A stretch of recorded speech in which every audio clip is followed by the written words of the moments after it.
and the green and white upon my chest. It's such a joy for us to see, for they play football the Celtic way, for they play football the Celtic way, for they play football the Celtic way, 'cause they play football the Celtic way.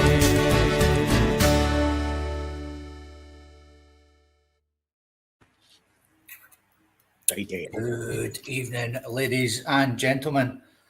Welcome to the Friday Focus Show on the Four Leaf Clover podcast.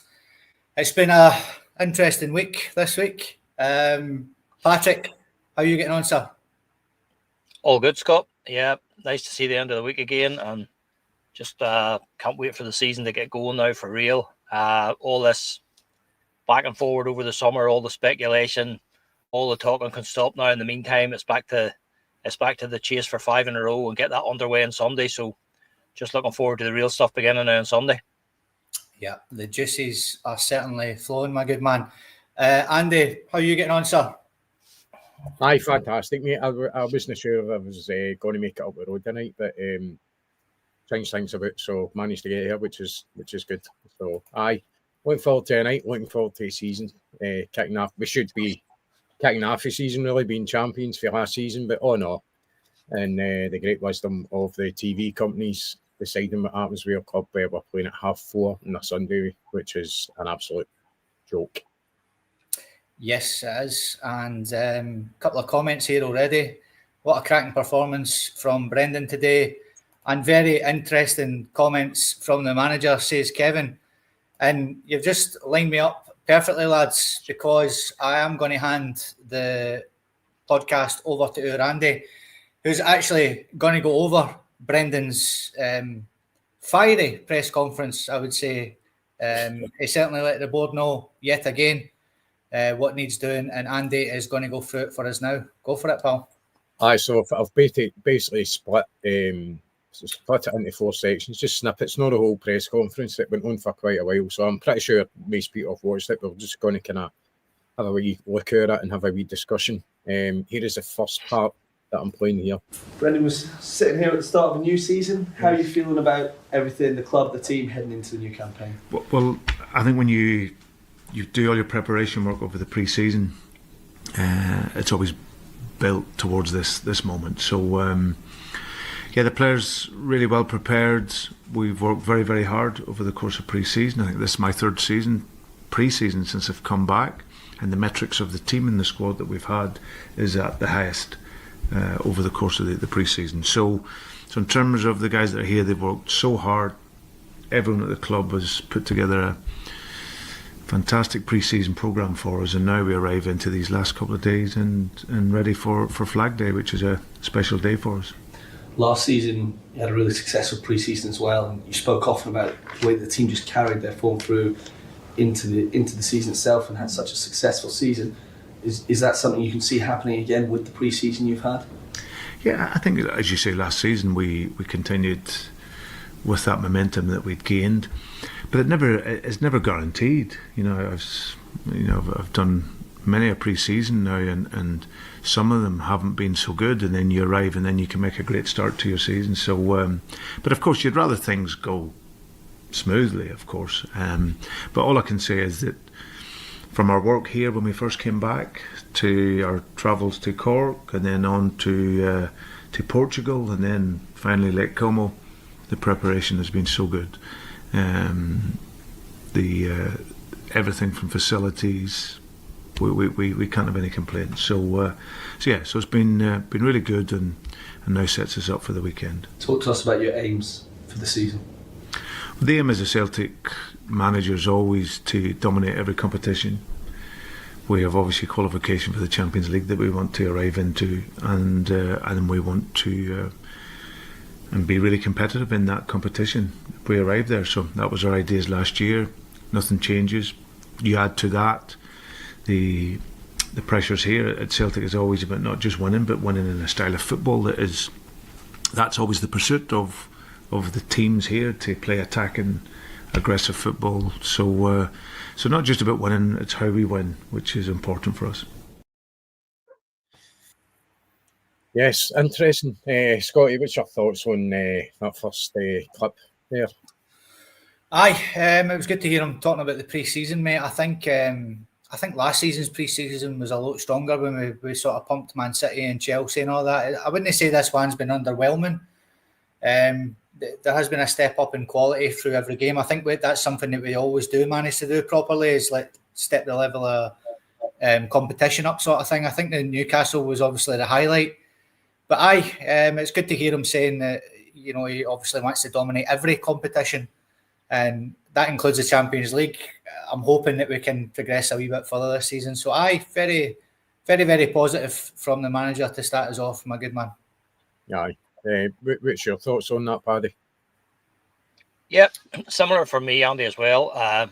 Obviously, we'll get into the rest of it as we go through. But those initial comments there, you know, just it has been a very positive close season, and in terms of the preparation that we've had, you know, we've not picked up any injuries in any of the players. Everybody should now be approaching full fitness, just still maybe lacking that wee bit of game sharpness, which will come after a couple of league games.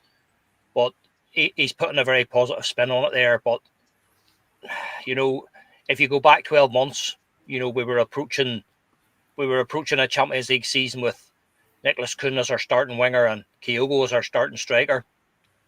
This season, as it stands at the minute, we're approaching a Champions League season with Adam Ida as our starting striker and Yang as a replacement for Nicholas Kuhn.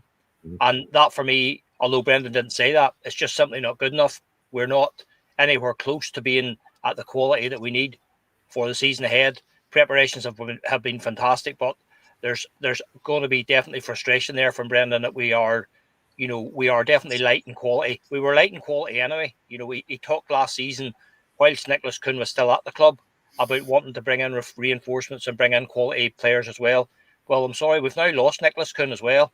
You know, so not only do we, you know, if Brendan feels that we needed to bring in players while Kuhn was there, you know, and now we've lost him, you know, that tells you where we're at there. So as for the where we are at the minute, you know, more than enough at the minute to get the season started. There's absolutely no question of that. And that's with no disrespect to St Mirren or anybody else that we'll be taking on in the first weeks of the season. But we have more than enough in the meantime. But, you know, if Brendan has genuine ambitions, which we all do, of making some kind of an impact in the Champions League, we're really going to have to seriously look at bringing in a few more quality players. It's as simple as that, guys. Mm-hmm. You did mention, obviously, Kuhn hasn't been replaced. And obviously we're a lot weaker than we were at the end of the season that's just finished, which isn't a position that we want to be in. Understandably, there's still a bit of the window to go, but just listening to Brendan and a couple of other things he said as well, knowing that, I don't even know if I cut to it that he mentioned it. It was almost as if there wasn't really anything imminent going to happen. Yeah. So maybe another one or so, but it does go on about the attacking positions at the club, and a lot of people would say that a lot of the football was a bit turgid last season with the whole kind of horseshoe passing between the back. So hopefully we are more attack minded this season, and it's not as if we've not get quality. Even without Kuhn, we still get quality there to attack teams in our domestic league. It's bravery. It's players that are willing to believe in their own ability, own the ball, and actually do something with it. You know, have a bit of balls and try and be a wee bit braver. Kaiser, what's your thoughts on that initial clip by Brendan? I just get in there. Sorry, I was a wee bit late. Our legends in chat as well. Very sorry. Amazing pre-season. Fantastic build-up. A couple of dents in the road, but as Big Ange always used to say, you learn more from 1 defeat than 100 victories. I think we played some really nice football, building up. Even the first half against Ajax, I thought we were playing some fantastic stuff, showing that we've got quality there. It's coming, it's crescendoing, it's coming to a peak. I think we've got more than enough to kick off the domestic campaign, as Paddy says. I just don't understand the selling our best players and no having replacements already in the door. It's easy enough done to have these guys already in the door rather than let the guys go and so diced with destiny, I would say, and not have us Champions League qualification guaranteed. They're looking like we want qualification and then we're going to invest in quality. Like, that makes a difference, the amount of money that we've generated and raised. Like, that makes the slightest bit of difference at all. Rather than being reactive, the board should be proactive. We should have these signings in and we should be guaranteeing Champions League qualification. Looking at the teams that we're possibly going to be playing in the draw, there's a couple of banana skins here. And for me, I'm looking at it now and thinking to myself, I hope the second game's at home and the first game's away. And I shouldn't really be thinking like that. I should be thinking, it doesn't matter who we play, we'll do the business away and at home. But it has left me thinking now, we do need quality coming in. We need wingers. We need quality in a few key locations. Of course, Daizen Maeda on the left wing. But if we bring in a quality left winger, then we flip to Daizen Maeda through the middle. And he's possibly the most top quality striker there. I think facing the start of the season with Maeda and Yamada threatening teams the entire game long with lightning pace, resilience and ability, and a quality left winger and a quality right winger, we would all be a lot happier. I think that's what Brendan's signalling. He's intent there. He's like, I'm not willing to just stand still and maintain. It needs to be incremental changes, even if it is just an incremental change, piece by piece, year by year. One player coming in of real quality, a real investment for one player who goes out who is real quality. You need to make that advancement to keep the manager interested. He's not going to just leave his reputation in tatters by being undersold or under-equipped, I think is more the term. That's what we're worried about in it, lads, being under-equipped. See, the thing is, Kaiser, I think I don't think they're on the same songbook at all. I don't think they're on the same kind of wavelength when it comes to what they want their achievements to be. I think that was quite clear. We're going to get into it later on, actually. There's the last cup's going to be about Brendan's future, so we'll be able to talk about that a wee bit more. Scott, you were going to bring up Paul McStay at the unveiling the flag. So this is what he had to say about Paul McStay, Brendan Rodgers. I asked you about Paul McStay. I remember being up at Aberdeen in, I think it was 81 when he scored in his debut. First start. How would a young Paul McStay perform in your team, and would you like to manage him? Paul McStay would probably play in two positions for me. It's amazing when the club spoke to me and told me that he was the possibility of coming to do the flag day.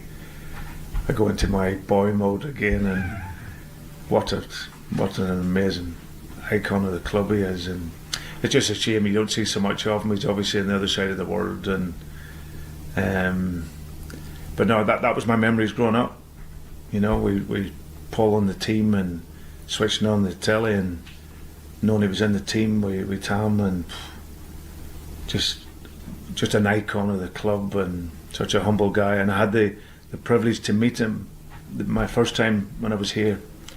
He came into my office, and yeah, it was just what a brilliant player. So to see him Sunday will be amazing. And yeah, he was such an icon. It's such a tough time for Celtic as well, but just I can't speak highly enough of him as a player, and obviously the humility he has. I don't know Paul that well, but I know many people that do, and like I said, he was, you know, just meeting him when I did that first time, just the humility of the guy when really all I wanted to do was bow at his feet. Really, he's such a brilliant player. Paddy, Paul McStay, a hero in many people's eyes, especially guys round about me and Scotty's generation. I know you're just a couple of years older than us, and Kaiser's a wee bit younger, maybe just before Kaiser's time. Did you catch a back end of McStay? Did you, Kaiser? Yeah. Caught a tail end of his career, my man. Ever present for the club, and one club player, absolute legend. As my dad used to say to me back in the 70s and 80s, the one shining light in a Celtic side. And there was another couple, right, as Brendan said there, playing with Tommy Burns as well. I think he called him Tam. And then I heard Brendan, as he go on, power up his vibrator, I think, now, lads. He kicked into high gear. I thought it was somebody doing the Hoover, to be honest with you. Paddy, Sorry, guys. Paddy, what's your thoughts on Paul McStay returning to Paradise? A man who's, lives on the other side of the world, very busy man, gets his own business.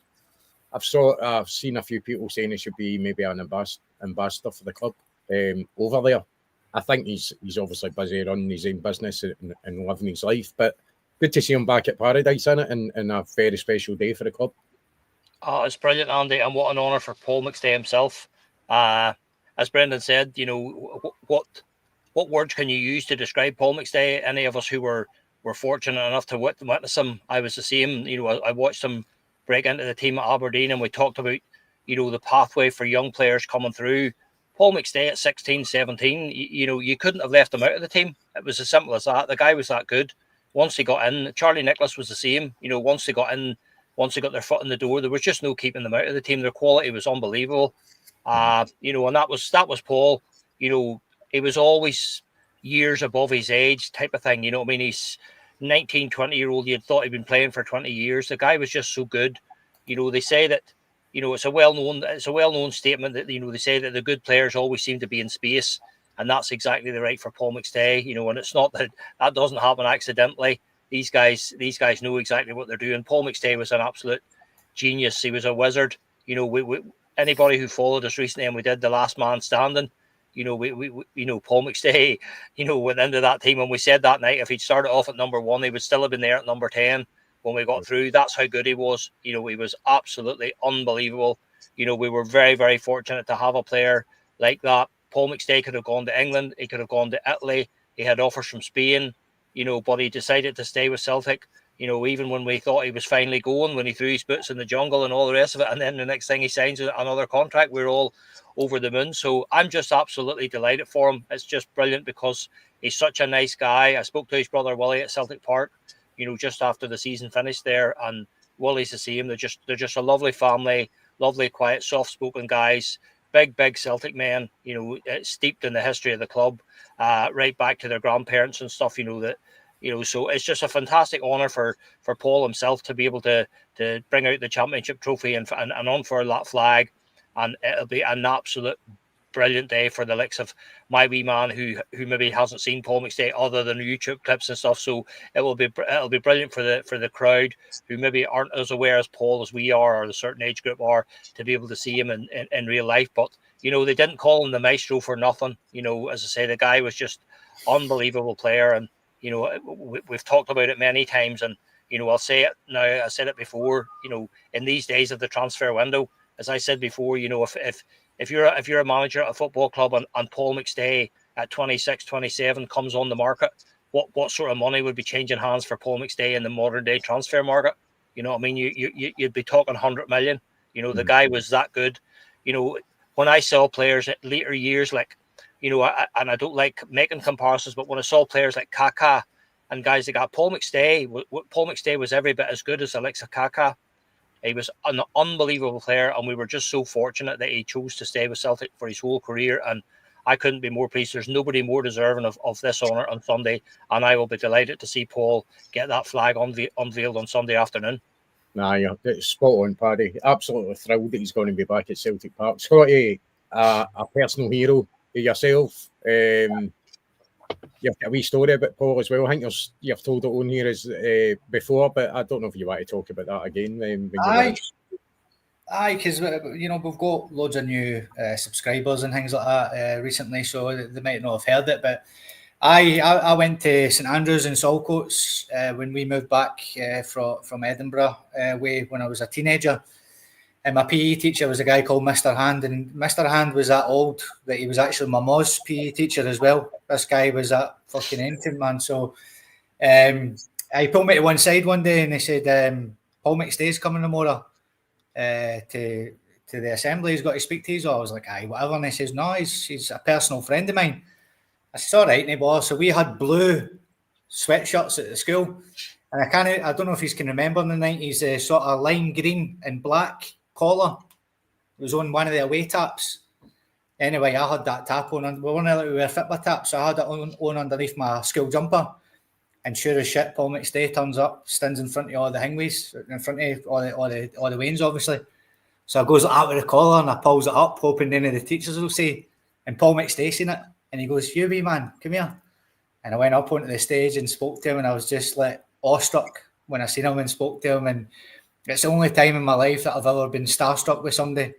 I've met loads of celebrities, loads of different people, you know, for that sort of side of the world, and football players, and just Paul McStay, mate. He was just my hero, and I was just delighted when I met him, mate. And I'm so delighted that he's going to be unfurling the flag on Sunday for sure. He's just an absolute hero of mine, mate, a legend, and deserves everything. Aye, I think it's definitely going to be a special day on Sunday, obviously, with the tribute to the Lisbon Lions that we've lost as well. And obviously having Paul back. We don't see enough of him, but obviously he lives on the other side of the world, so we'll let him away with that one.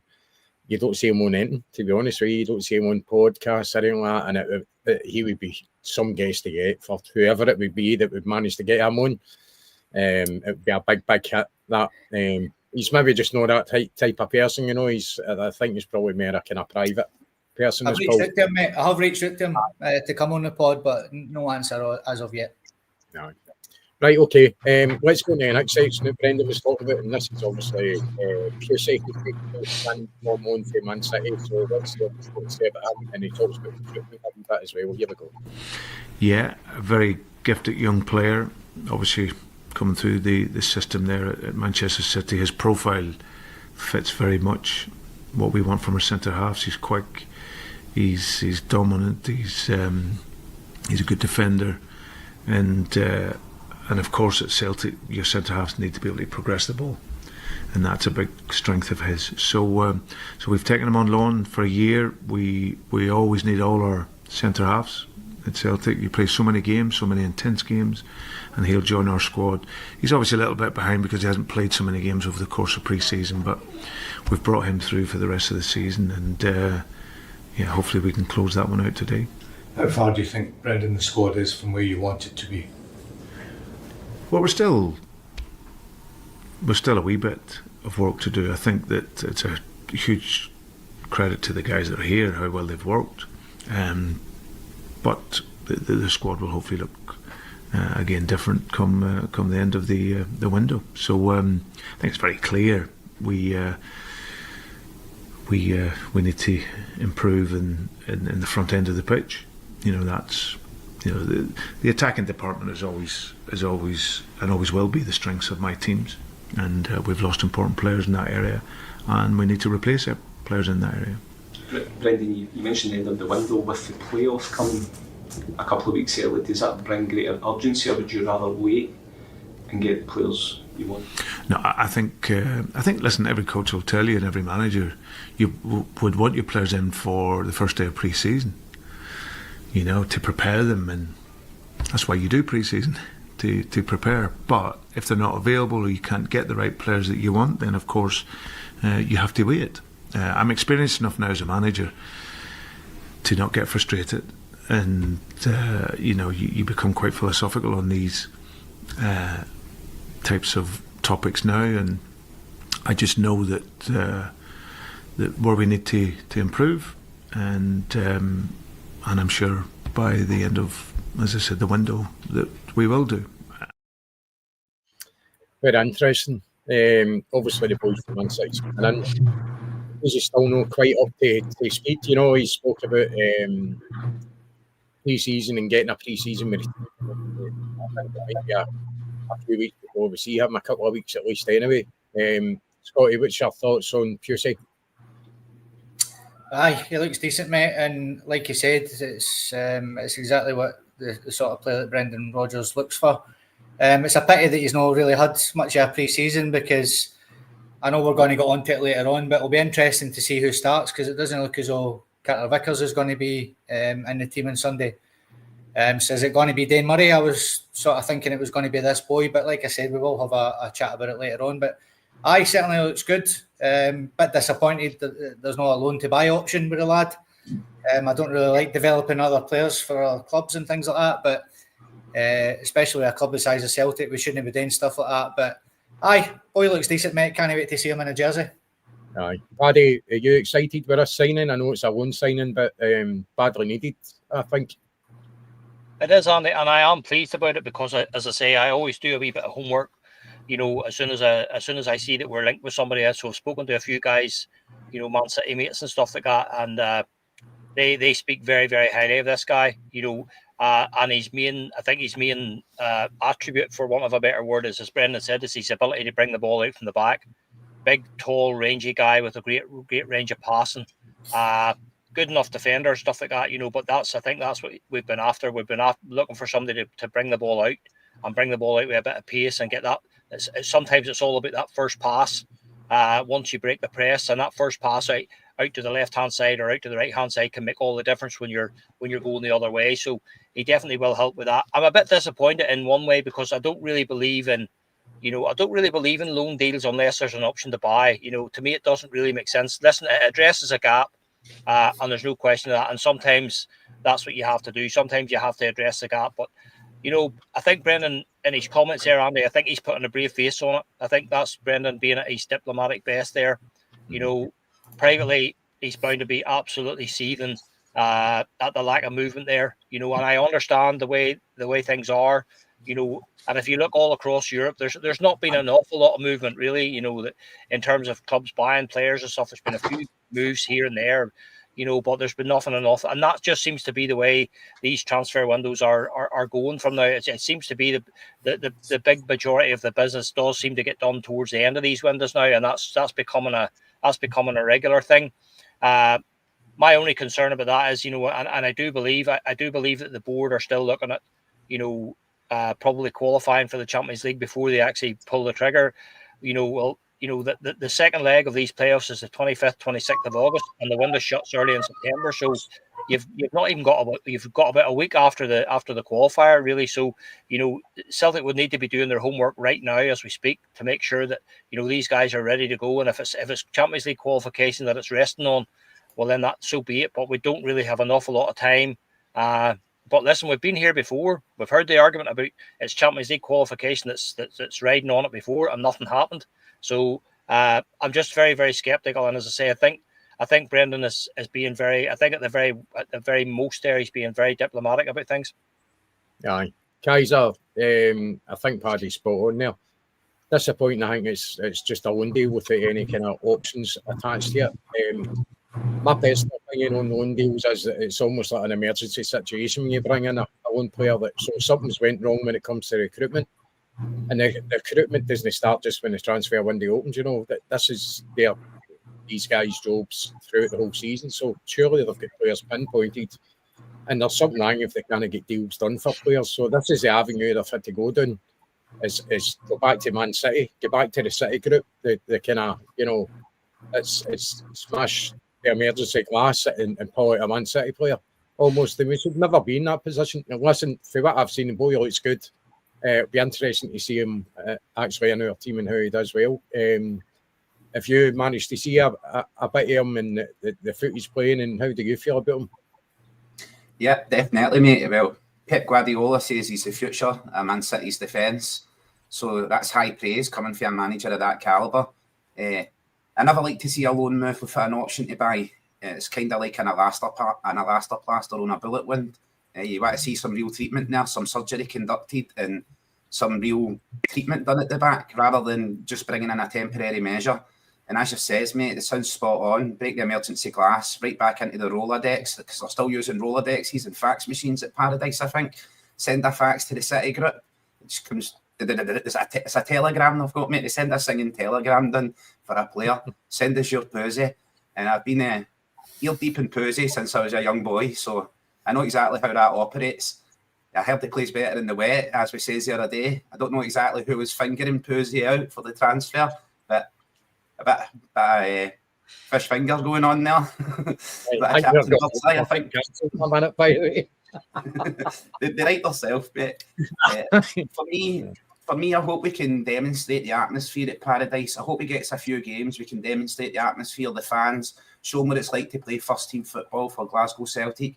And who knows, that might just turn his head and sell him on a move rather than going back down Man City to go back into, like, maybe, I wouldn't say he'd go back into playing PL2, because I think he's outgrown academy football and that. So I think he'd go back in and probably be a substitute for Man City, building for another few years. So who knows? He could want a move and go, right, when I get back home, we'll arrange a deal where I'm sold to Celtic, say for 6-7 million, and Man City have a 15 million buyback clause or something like that, should they excel and be worth a lot of money, should they want to return and should they want to take him back, should they require him.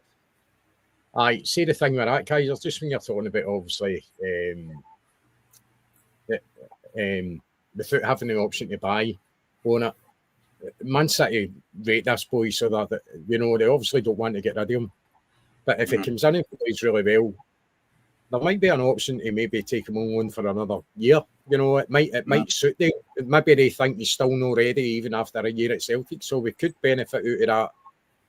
Hopefully we're not in a position we need to get down that one route again, but the boy could come in and be superb for us, and we actually don't want to get rid of him. Could we maybe get him for another year and then see where it goes for there? Because, you know, Man City's a huge club, right? Obviously they're under pressure to win games. I don't think it's quite as much as where it is at Celtic. Like they never did a great season last season. When it comes to their standards at Celtic, you need to win every single game. Dropping a point, losing a goal is a disaster. Get into a game and losing at half time when players are getting booed off the park. So that's a big pressure to deal with. He's only a young guy, he's about 19, so that will really mature him as a player, I think. So I think it will benefit Man City, him coming to us. And if we can go and do some serious business when it comes to winning trophies again, then winning mentality, get back to Man City. And hopefully he has a good experience here, and it might be another option to maybe take him on loan for another year. But as I said, as good as he might be, I would rather get a permanent signing in and let us develop our own players, you know. Right, guys, I'm going to go into the last section here, and then we can get on with the rest of the pod. This is Brendan Rodgers talking about his future at Celtic, okay? So quite an interesting listen, and then we can have a wee discussion to see what you think. His comments, okay? Here we go. For the sake of honesty and clarity, the situation is I'm in my last year here at Celtic. I said when I first came in that I'd be doing 3 years minimum. I've loved every second since I've been back. Yeah, there've been challenges on the pitch and off the pitch, but in the main, this is a club that I really wanted to come back to, and I'm really happy to be here. My situation is slightly different from a player's perspective. You know, a player in their last year of their contract, there's maybe a little bit more push for the club to sign and make sure that they're taken care of. For me, I've had talks over the summer with Dermot and Michael, and that went well. And like I say, then we take it from there. So once the club. Listen, the club will either offer me a deal or they won't. But either way, to my very last day here, I will give absolutely everything in my time, and it won't affect anything for me. I'm very committed here, very focused here, and helping us have a really good season. Would you like to stay? Yeah, I love being back here. There's a number of things. Of course, as a Celtic guy, I love my time here. I love, you know, the support, everything that I've had since I've been back. And like I said, there has been challenges, but my overriding feeling is I want to help the club continue moving forward. I'm not the type of manager, if you're just to maintain something, I'm not the right guy to have. I need to build, I need to work with players, develop individual players, and so if the club feel that is something that they want, then I'm pretty sure we'd come to an agreement. If not, it's as I said, we'll give absolutely everything until the very end here. So, but that's the focus. The focus is on the now at the moment. Very interesting, Scotty. What do you make of that? Are we going to get a better manager than Brendan Rodgers? I don't think we will. You know, so to say that they've not offered him a deal yet, I think it's definitely going to get offered. I don't think he's going to hold him to ransom in any way. The guy's a multi-millionaire. You know, maybe obviously increased terms for what he's on. I think he's on £2 million a year at the minute or something like that. So, you know, he's obviously going to get a wage rise. But I think it's all down to how he gets backed, Andy. You know, I think especially this window. If he doesn't get backed, then, you know, he's within his rights to do one. You know, the same happened when he was at Leicester. he never got backed and he fucked off of there. The flip side of that for the Celtic board is that he was given £26 million to spend on 3 players, which was Adam Ida, Engels and Trusty. And no one of the 3 of them really have hit the ground running. So it's a lot of money for Celtic to put in, to invest into players. He was the guy that signed them, and you've got to look at it from that point of view as well. Is that what they're thinking? Who knows? It's a double-edged sword, mate. But I'd love to see him stay. I think he wants to stay, and I hope he does, mate. I'd love to see him stay for a few years yet. Aye, Paddy, a man for your neck of the woods. I know you've got a lot of admiration for Brendan. My personal opinion is, I actually thought he was going to stay kind of last season. I thought, I've got a feeling he might sign another deal. As it's kind of rolled on, I'm now starting to think that he'd no intention of staying at all.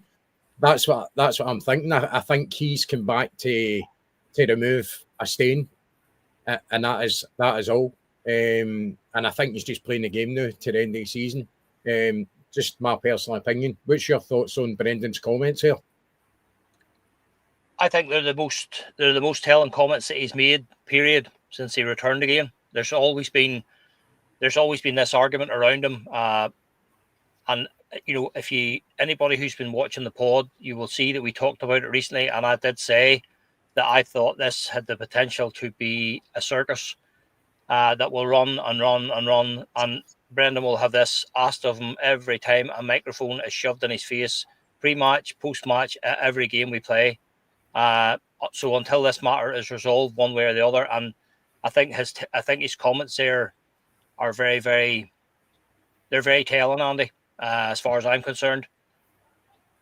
People don't realise, these guys sign contracts, but there's all kinds of clauses in these contracts. Brendan will have a confidentiality clause without a doubt. There'll be a clause in his contract, basically, that he can't rubbish the board and they can't. Yes, we would all love Brendan to come out and say, look, they're shafting me here. He can't come out and say that, and he's not going to come out and say that, but he can go as close to it as he can. And I think what he said there today is as close as he can possibly get to saying, listen, guys, I have done everything in my power that I can do to try to screw money out of these guys. That's how it looks like to me. And I've followed Brendan very, very closely since the day that he came in the first time. I watch and listen to every word he says. I watch his body language. I know people from this part of the country who know the family and stuff like that. So I just think his comments are very, very telling. And as I said earlier, the fact that we're sitting here, I don't know, 3-4 weeks before the window closes, whether you qualify or whether you don't qualify, there's an argument that, if you spend a bit to accumulate, spend a few million, you might qualify and make a few more million, there's that argument, so there's all kinds of things at play there. But I think the one thing that's absolutely clear there is he's making it absolutely clear to the supporters that he's asked for the help, he's asked for the quality. Somebody had an interview on with him exactly a year ago, and they ran it the other day, and it's just more or less exactly the same things as he's saying now. That was Laura Bradburn, wasn't it, that put that up, and it was. You'd think it was the day. It was Laura, and it was just like as if it had been played for today, and nobody told you it was a year, you would have just thought he was talking about the situation today. So listen, since the day he walked back in again, Andy, the guy has been pleading for money, he's been pleading for quality, he's been pleading for extra, and that's Brendan's forte. Brendan's a man manager. He's a builder. He's a developer. That's what he loves to do. That's what the attraction of Leicester City was. He knew that Leicester weren't going to win the Champions League or the Premiership anytime again soon, but he saw the potential there with a new training ground, fantastic state-of-the-art facilities to bring in young people. They were in the middle of a rebuild there, and that was just Brendan down to a T. So he couldn't have been more clear there. He said, I'm not here just to mark time and just to maintain. And if people are happy enough to just sit and maintain the thing and maintain the status quo with no real additions to the quality and just doing the same thing, plough on one season into the next, that's not for me. I'm not that kind of a guy. And he actually did say, he actually used those words, if if that's what they want, it's going to be somebody else. It's not going to be me. So it couldn't possibly have been any clearer there. So listen, as Scotty said, these next 2 or 3 weeks for me are going to be absolutely key. Listen, Celtic could surprise us all. They maybe have their plans already made. They might already have guys that are they're 2/3 of the way down the road of pulling the trigger on a deal with these guys all over Europe for the positions that we need. And maybe it is riding on Champions League money. Maybe it's riding on Champions League qualification. I would just be very, very sceptical because we've seen this movie with the Celtic board before. And again, as we said earlier, even the Man City there, we've got a good record with Man City. We've got Frimpong, we've got Big Samaras, we've got Boyata, we got John Guidetti, we got one or two others from Man City there, but you can't keep just going back to that, as you say, Andy, the smash the emergency glass there and bring in a player there just before the season starts. Another school of thought that I saw today, which I think, it just shows you how deeply some people think of these things. Are they bringing Paul McStay out on Sunday so that they won't boo the board? They know that they can't very well boo Paul McStay. Somebody said that the board are being very clever here. They're going to bring out somebody that they know that the crowd are going to react to. I'm going to be surprised, mate. I'm going to be surprised. You know what? With this board, anything's possible. I just, but I to be honest, I'm glad Brendan has given us a bit of clarity and a bit of honesty. It's there for everybody to see. It's just as Scotty said earlier, if he doesn't get the backing to see us make some kind of an impact and make a bit more progress in Europe, he's going to go. It's as simple as that. And as Scott said earlier, he had a conversation with Dermot Desmond and Michael Nicholson during the summer. He said it went very well. He knows where they're coming from. They know where he's coming from. And they still haven't made him an offer. So, that's just, it's just not good management. Just think of the lift that everybody would get now before Sunday if they announce tomorrow morning that Brendan has signed another 5-year deal with the club. Think of the publicity. Think of the boost that the supporters would get, and go out and give the guy 25-30 million to go and bring in another 2 or 3 players of the quality that we've been signing there recently. But for me, those comments are very, very telling, Andy. Very telling. Guys, we shouldn't really be in this situation. Obviously, Brendan has shown that he's incredibly frustrated. I've got a lot of money in the bank there. And he must be, well, he certainly is frustrated that the funds are there, but the recruitment is just simply isn't working. No, you could put that down to they're just incompetent. You could put it down to they can't find the right targets that Brendan's looking for. Or you could also put it down to the fact that they're not convinced that Brendan has any intention of signing a deal and they're not going to invest any more money. Was it you, Scott, who mentioned Ida? The players that he's brought in, Engels and that, for their point of view, are they thinking that, well, we're not going to invest millions upon millions in a manager and the players come and thinking they're going to get developed with that manager and he's not going to be here next season? Is that what, would that explain kind of a loan deal and gone for the kind of prospects rather than putting out any major kind of transfer funds again? What's your thoughts on Brendan's comments there? I think he clearly highlights, right, and directs for attention to where the root of the problem is. He clearly highlights that he's committed to the club, and first and foremost, he's a Celtic man. He loves the club. He wants to see us progress year on year, incremental changes, development. Look at the 3 players he brought in: Adam Ida, Arne Engels, and Austin Trusty. They've all provided stability in performances at Champions League level. Trusty played very well at Champions League level. Arne Engels as well played very well. Adam Ida scored a few goals at Champions League level. It's after that in the soup of the SPFL where he seems to have faltered, Big Ida. But look, it's always a chance for him to turn it around. I wouldn't say Brendan had squandered that money or wasted it. He's not exactly bought Barkas back. He's brought players in who are doing a job for us and are still relatively worth what they were worth when he brought them in. With the exception of Big Ida, maybe. Right? With the exception of him. For me, what Brendan's saying there is clear as day. Look, back me. I'm the manager. I'm the best man for the job. I love the club. Back the team that we've got right now. The boys are all working very, very hard. Statistics and stuff for pre-season are up. Last year even. We're doing even better than we were last year. And he's directing more attention to who we should be firmly focused on, and that's the board. We should be focused on the board. The lack of ambition, the lack of drive, and the lack of commitment to Brendan Rodgers. He says it quite clearly there when somebody asked him a question as well. would you love to stay? Would you sign another deal? And he says, I'd love to stay. He actually said love about 5 times, tripping over it, because he doesn't want to give away his strategic hand in negotiating a better deal. He doesn't want the board coming in and saying, oh, we'll just cut your wages down because we know you're going to stay anyway. So he needs to negotiate for a position of strength. He's winning titles, he's winning cups, we improved in Europe. Right, the Scottish Cup at the end of the season was a bit of a kick in the stones, but it was one we took. And as I says, you learn for those defeats, you learn for that put down. What he's asking for here is really simple. It's the same thing. It's an echo of messages he's echoed in past years. We need quality. We need quality signings coming in, and we need numbers. And he also says it's clear mathematics. When you remove a player from a position, you need to bring in another player in that position. It's clear mathematics. It's like playing Go Fish. You go and pick up another card. Guys, that is technically right, but what you're wanting, if you're selling a player for whatever price, you want to bring in a better player. It's all right bringing in just to kind of get the numbers even again, but you want a better player than the one you just get rid of. That's right. Well, we brought Kuhn in, right, mate, for, what was it, 4 million or something?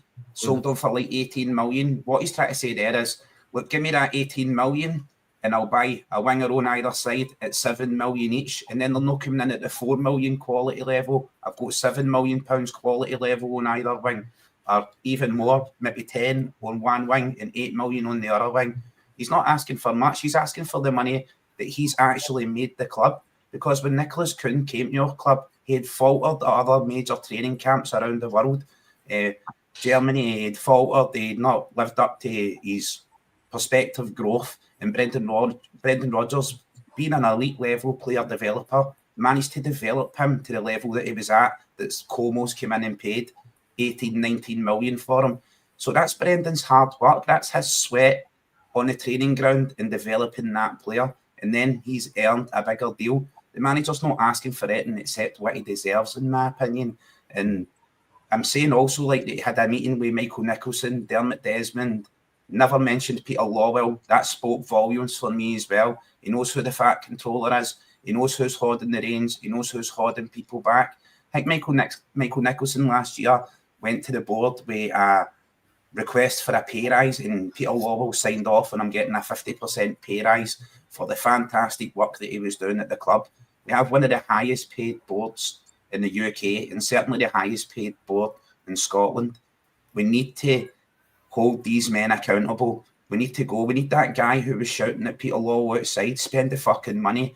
That needs to be Peter Lawwell's ringtone every time somebody phones him. We need that guy popping out from under Peter's bed in the middle of the night, and just like need some sort of hypnotherapy or something to convince them that you need to speculate to accumulate. It's the basic essence of business, and it's where you choose to speculate. You can buy tiles for Spain at £1 a tile and sell them at £5 a tile, or you can buy tiles for Spain at £10 and sell them at £100 a tile. It's quite easily done. It's the same thing with players. You need to go out and spend on the quality of the product that you're bringing in, the quality of the guys that Brendan's going to work with, and you need to do it sooner rather than later, because Celtic have got things for pre-season, patterns of play, intricate measures, so as we don't get caught up in transition and stuff like that. So all that needs to be ingrained in the players when they come into the club. That's going to take weeks and weeks and weeks to ingrain that into players, regardless of when they come in now. As I says, mate, the board should be backing Brendan, and see if the board had back Brendan, to the same level as they backed him before, with the 26 million that he spent last year. If they backed him to that level in this window right now, he would sign a new deal. He would be willing to sign on and sign up. They've not even offered them a deal, mate. There is a long time left to go in this window, and there is a January transfer window to go as well. Perhaps the board are a bit of a risk assessment and risk averse.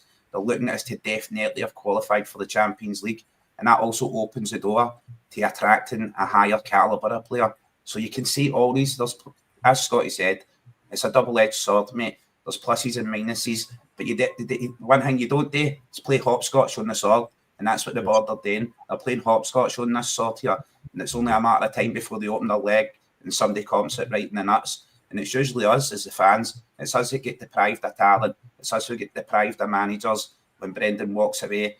Who are we going to bring in after that? It's going to be engineered decline. It's going to be Sean Maloney or Scott Brown, who's not quite ready yet. And managers like that, mate, who I think we just can't afford. That's not going to have us competing at an elite level in European football year on year. We need to back Brendan Rodgers as a support. We need to back him.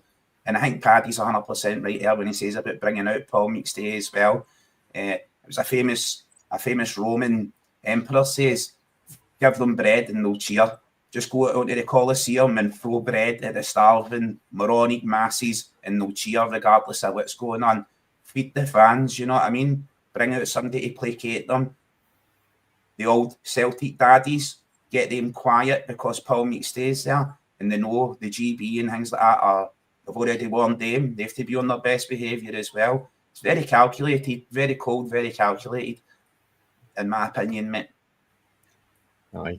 Good stuff. Right, guys, thanks very much for your input there. Back to you, Scotty. You can steer the ship for the rest of the pod.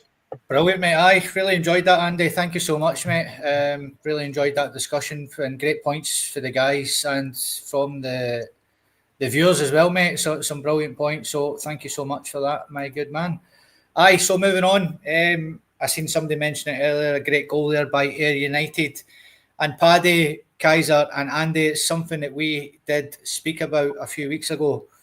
Ayr United have announced, we're delighted to announce that we've entered into a cooperation agreement with Celtic, which sees some of the Premiership club's top young talent playing for Ayr United. More flexible than the loan system, the agreement is designed to allow greater playing opportunities for players aged 16 to 21. Celtic pair Jude Bonner and Kyle Ure, both 19, have already sampled their first action with the Honest Men. A third player will be joining them soon. So, Paddy, it's something we did speak about, mate. Let's use Ayr United. Let's use Partick Thistle. All these ex-Celtic guys at these clubs. Lenny at Dunfermline as well would be a great role model for these young players. It's great to see that this has finally happened. They must have been watching the podcast, mate. I think they have, Scott. I think that's what they were doing. If you give a wee rerun of about 2-3 weeks ago, we talked about exactly the same thing. So it's great to see it finally, in fruition.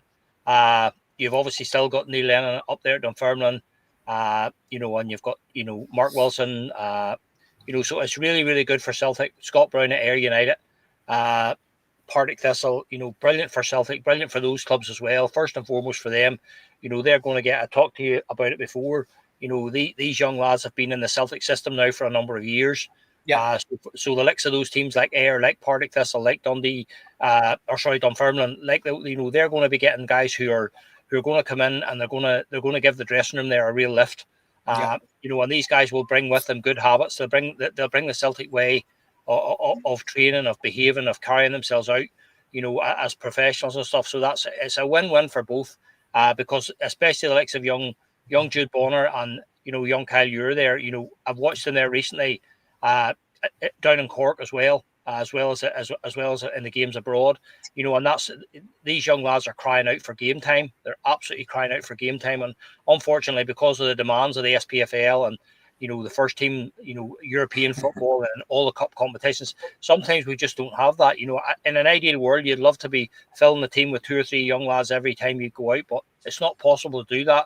There's such a pressure on Brendan and the squad to get results, so it's not always easy to blood these young guys as some people think it is. So it's absolutely fantastic for us, and it's fantastic for the club. Scott Brown will be delighted, absolutely delighted. The young guy Kyle Ure, very similar to Scott Brown himself, very similar to Callum McGregor, plays that similar role. So, just think of what Kyle Ure will bring to them, but also what will he learn from Scott Brown as well, from being out in the training pitch with Scott Brown, one of our most decorated captains, of the club, so brilliant for them. I don't know who the other young lad is at the minute, but there will be more, and there will probably be more before the transfer window goes. There'll probably be more of these other young lads going to other teams. So it's brilliant, Scotty, for everybody. But it's a win-win for Celtic, and it's a win-win for the other clubs as well. Aye, Kaiser, Paddy's spot on there. It's such a better standard than that Lowland League nonsense. These guys getting into the league below us, the Championship, and really getting some quality time with ex-Celtic guys as well, and playing at a decent standard, by the way. And it is, Paddy touched on as well, mate, I think these boys will go into Ayr United as the 2 best players at Ayr United as well. So it's not just they're getting young players for Celtic, they're getting 2 players that are better than anybody else in that squad. It's just great news for everybody all around it. Yeah, but as my man, it's mutually beneficial for both Celtic and Dale United. They get quality players. Celtic are facilitating that happening. They get them to come in there, and we get the players getting on the tools experience, as it were to speak. They're getting trained at a good level with ex-Celtic players. They're getting good experience in games. Good competitive league going there as well. And we will have other players going all over that league. I think Barry Robson's in there as well at a club. He's managing somewhere in there as well. So we've got a few ex-Celts down there managing along with Bruni and stuff.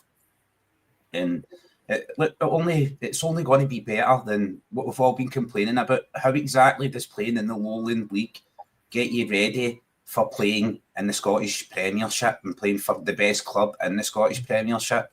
It doesn't whatsoever. But this, at least, players coming in, young boys, 16, 17, coming in and they can play one season in the Lowland League and then they move up to a higher level. And then inevitably the chaff will fall away and the good players will stick the course and they'll come in and then they'll be more versed. They'll have greater experience at proving themselves at a higher level to come into the Celtic squad and prove themselves and earn game time. I think it was Luke McCowan, perfect example of it, playing at a lesser club in Scotland than Celtic, obviously, but he's come in, picked up the experiences, picked up the training regime, dietary, all those kind of things, all those pearls of wisdom you can get for an ex-pro, just easily digested in segments. And these managers are also, they're wanting the best for Celtic as well, mate. For me, Paddy hit every nail on the head, like spot on. It's win-win situation. That's it, basically, my man. Another thing, Andy, as well, is I know you're massive on the youth development and things like that, and we've lost a lot of youth players. A lot of Wyndon South, and haven't really made it, to be honest.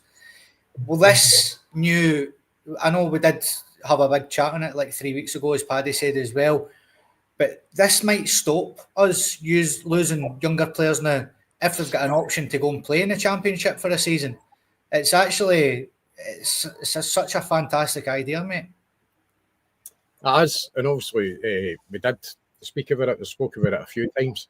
Obviously, not having the reserve league anymore, that's never coming back either. So to get down this avenue, I think is a fantastic idea. The player's going to United. He's going to learn for Bruni, former Celtic captain, serial winner. A fine example, to be to any young player. Good competitive league that they're into. So it's only going to benefit us. I think it's really going to mature them as players and encourage them that, when they're playing real kind of first team football for a team, this whole Lowland League or whatever it is just a load of garbage. So it's no wonder we're losing players if they're playing at that level and don't seem to progress. Yeah. Anywhere near getting a kind of first team start or even on the squad. A lot of them can't even go on the bench. So I think definitely if you've got the option to do that, and obviously with Dunfermline and all that as well, there's several clubs we can get down already down that avenue with Queen's Park as well. So I'm all for it. I think it's a great idea. Is this Sean Maloney? He's come up with us. He's in charge of the pathway for players. So if he's got these ideas, then he's obviously been a very good acquisition for Celtic to bring in. Aye, bang on, mate, bang on. And, he'll have close ties with the likes of Lennon and Bruni and all that anyway, mate. So it makes the process a lot better. So, aye, great points again, lads. Let's move on. The Green Brigade, Paddy, have been busy and they have put out a statement regarding the Tifo. The 2 Tifos, even, that are going to be on show on Sunday at Celtic Park. So before the match, there will be a Tifo encompassing the whole Lisbon Lions stand. We kindly ask that all fans raise their material as the team emerges from the tunnel. We also ask for the patience and understanding of fans whose views will be restricted by banners throughout the Tifo. For the second half, there'll be a second Tifo encompassing the North Curve Importantly, we ask all fans in the North Curve to keep and reuse their material from the first Tifo for the second Tifo. As always, we thank all fans for their cooperation and for helping us to mark special moments for our legends, their families, our clubs, and the fans. So we'll cover that first then, Paddy. I believe they're doing one for John Clark and John Fallon, especially, is going to be one of the main Tifos tomorrow. We know how good we are at the Tifos. Quite a respectful, message there from the Green Brigade as well, with a restricted viewing and stuff like that. It was good to see. Looking forward to it, mate. What's your thoughts? Yeah, can't wait, Scott. Especially as I'll be at the other end, so we'll have a bird's eye view of exactly what it is. Sometimes where we are, if they have it in the corner there, sometimes it takes a wee minute or two before it comes out and we can see it. So it'll be nice for us to be able to look at it head on and see what it is. So I'm really looking forward to it. And listen, it's a lovely touch. We've talked about it. During the summer, we've been absolutely decimated recently with the loss of so many of these guys. They're disappearing one by one very, very quickly. Yeah. But that's just life. But it's just a lovely touch from them. It's a lovely touch from the Green Brigade. So, and I know Big John Fallon, Big John will be having a giggle up there. Big John never liked the spotlight on him for any reason at all. You know what I mean? So, it'll be really lovely just to see what it is. So it'll be interesting to see what it is. But already, there's you already hear the whispers already. There's a wee bit of discontent between the club and the Green Brigade, and we haven't kicked the ball yet. So listen, we don't want that for the whole season. We want to draw a line under that and move forward. We can't have this, every season between the Green Brigade and the club falling out and stuff like that. So I'm looking forward to the Tifos. So hopefully the Tifos will be well observed and well displayed, and it'll get the season off to a really positive start for everybody in the stadium. Aye, you're bang on there, Paddy. And Kaiser, the Green Brigade, they are Marmite with some fans. They do good and they do bad sometimes as well. Let's not beat about the bush here. We'll start with the good. The Tifos, they are outstanding that the Green Brigade do. Looking forward to it, mate. Yeah, I'm a man. The Green Brigade, world renowned now for their ultra support and the Tifos they produce. We've seen them so many times. We've seen entire stadium Tifos and that set up by the GB as well. Some of the work they do is absolutely fantastic, and you hit a nail on the head there, my man. Sometimes they do get into a bit of trouble in that. For me, their support of Palestine, I absolutely loved it, mate. It started a movement globally who show Israel the red card, and the board is quick enough to capitalise on this and the growing fan base globally for Celtic, selling shirts in different countries all over the world. People in support, knowing that we won't stand idly by. We love to be on the right side of history. We won't stand idly by and just turn a blind eye to genocide, to pretend you don't see it is complicit, in my opinion. And the fact that the board's coming out and suspended 3-game ban and stuff like that, they're announcing, of course it's suspended. Me being for Ibrox, mate, any sort of suspended sentence is a win, in my opinion. You get to go home that day. But it's hard work. I take it being part of that. When you do have political views as well. I've seen somebody in chat there saying, like, it doesn't need to be political this weekend. Honour our legends. Make a statement. Personally, I hope the first Tifo is to honour our legends and it all looks fantastic. And I hope the second one is a giant shark that somebody goes wielding at the board's head. I hope the second one is like a great white or something, mate, like letting them know. They start singing the theme music to Jaws or something. Just letting them know it's coming. But for me, mate, I'm a big fan of the GB. I know some of the boys who go away, the boys at the game. That's close to the section where I sit. I've shared a few pints in that with the lads down in the tall cranes who are a large part of the boys. And a lot of the guys for the GB, look, they can be Marmite for fans, but the atmosphere they bring, the engagement they bring, love it. Full Tifo, a Scottish Bobby, right when the full stadium. It's not big enough, my man. You need to wrap it around the stadium twice. He needs to tuck it in his sock. Twice. Just the ones in the dugout need to hold it up out there. Just ending right outside that Peter Lawwell's head, that big belly, and show me the busy.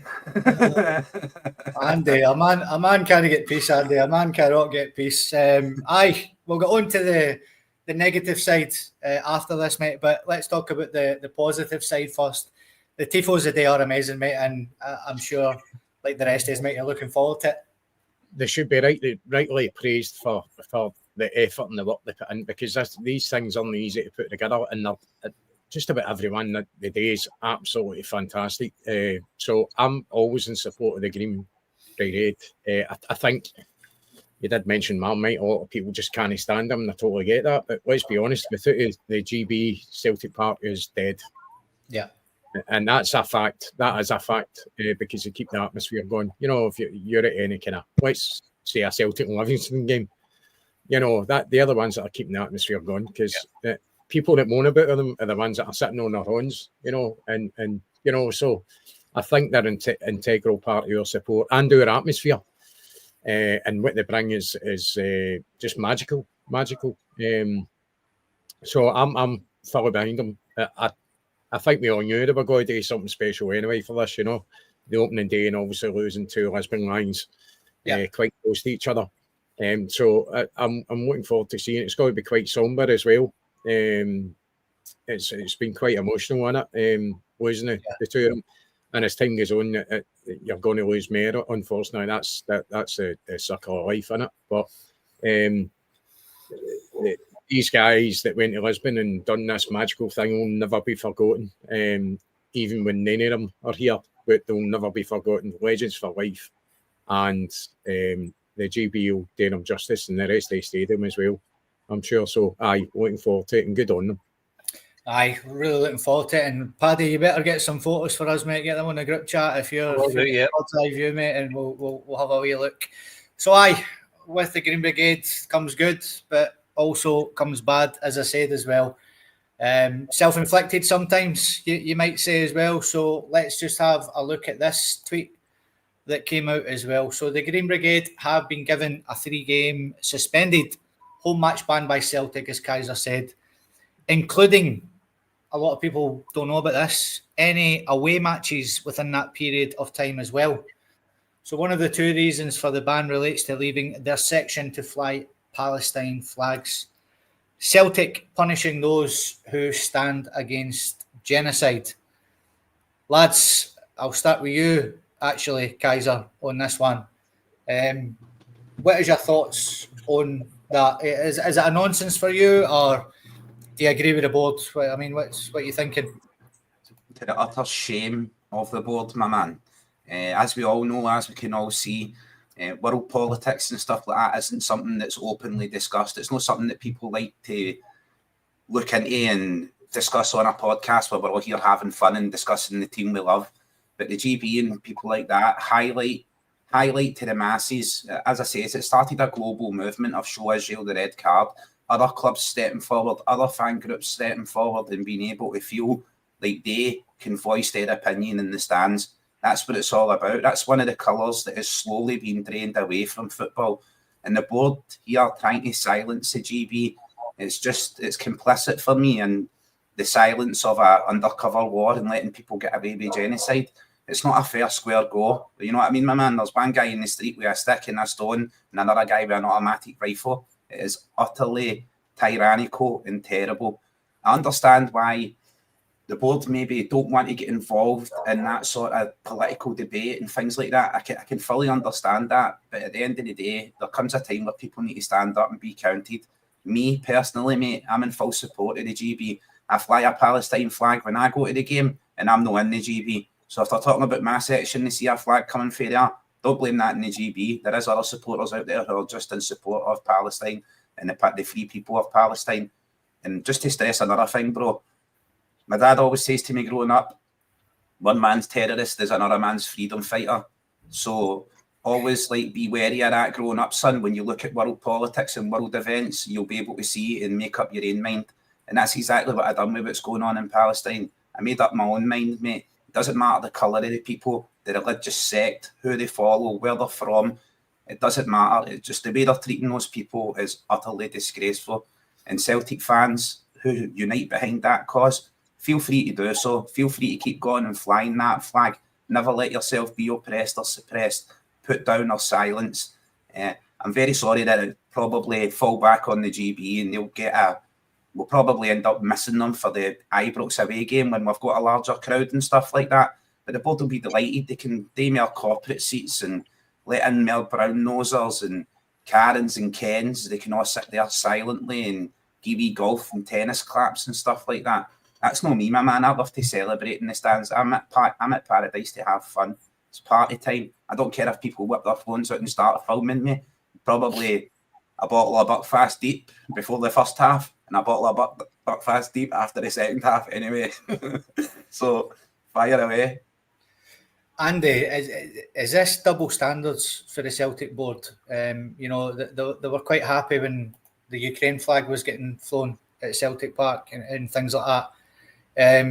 You know, you put it in a group chat that we should have a discussion about this. We don't normally do politics on this podcast, but when it's banning the fans that keep our stadium alive, as we've just spoken about, I'm sure you have got a strong opinion on it, mate. So fire away.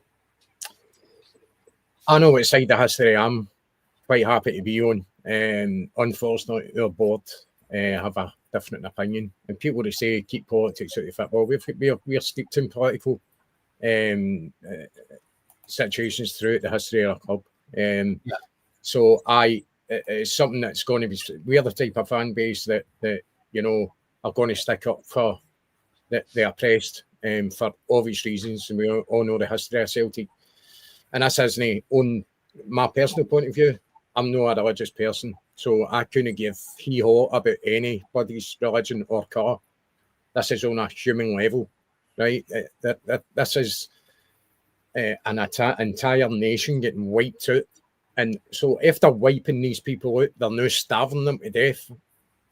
And our government, the American government and every other government that's in Israel's back pocket are complicit in this. They've got blood on their hands.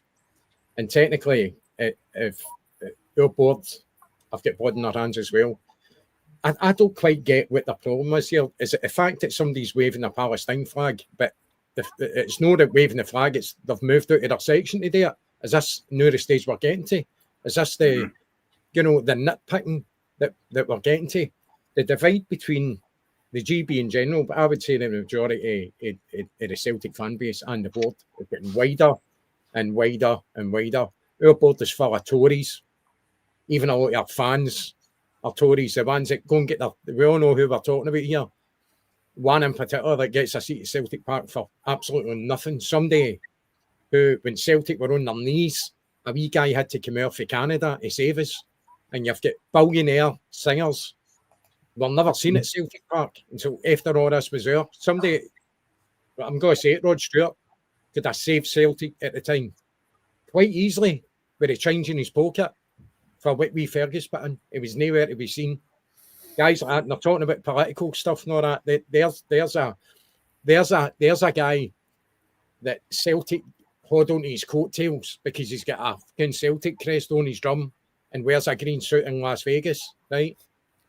They're quite happy to do that, but we'll go and congratulate a Tory Prime Minister getting into office and gone with the Reform Party and all this kind of one. It's totally against our beliefs. I would say as a majority of our fan base, the way we are brought up. I know where I stand with this. Celtic board should be absolutely ashamed of themselves, the route that they're going down. And I'm 100% the GB. And everybody else that feels the same as me should stand up and do something, because I'm absolutely sick. And my missus will tell you. And sometimes I'm in tears watching social media, watching babies, children lined up, absolutely destroyed, not even had a chance at life.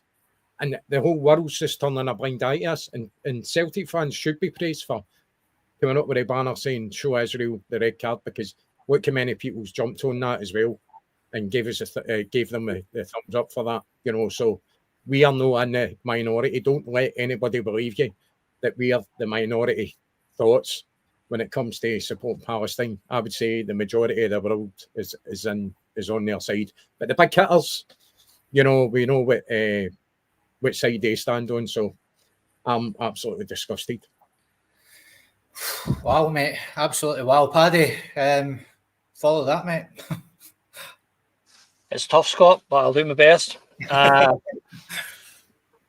Listen, I've lived the biggest part of my life under an occupation, so I know exactly how the Palestinian people feel, and anybody who knows me, I put a graphic up recently there with a picture, and that's exactly what it said. That I said that they called it famine in Ireland here at one time as well.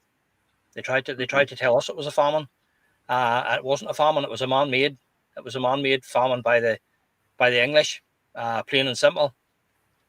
So, and as Andy rightly says, we're sitting here, and Celtic are probably one of the most talked about, discussed clubs in world football. I can't think of too many that go into things the way we do. None of us would be sitting here as a Celtic fan tonight. Celtic Football Club would not exist if it wasn't for politics. We wouldn't exist. It's as simple as that. We were born out of politics, and I get that 100%.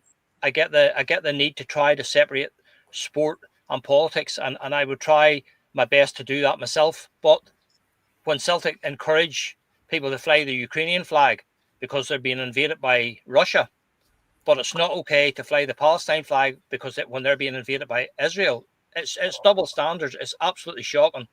It's just it makes no sense whatsoever. And there aren't too many people in my island that don't have a sympathetic ear for the Palestinian cause and the Palestinian people. Listen, you can talk all you like about October the 7th, and what happened there. It was absolutely disgraceful what happened. That Israel had absolutely every right in the world to defend themselves. They're a sovereign nation. They had every right, the same as any other nation. But as Andy says, we don't need. I don't need anybody to tell me that it's not a famine, or I don't need anybody to tell me it's not a genocide. I can see with my own eyes. I can hear with my own ears. We can all see what's going on. You can only count the numbers of the official numbers. By the way, the official numbers of dead from Gaza. That's not counting the thousands of people who are still unaccounted for, buried under rubble of buildings that were tumbled away at the very beginning, that have never been recovered and will probably never be recovered. So I think it's a bit rich of the Celtic board, as to say, given that we were born because of famine and oppression. That's where we originated from. That's where we started from. That was our starting point. We wouldn't exist today if it wasn't for famine and oppression. It's as simple as that. There would be no Celtic.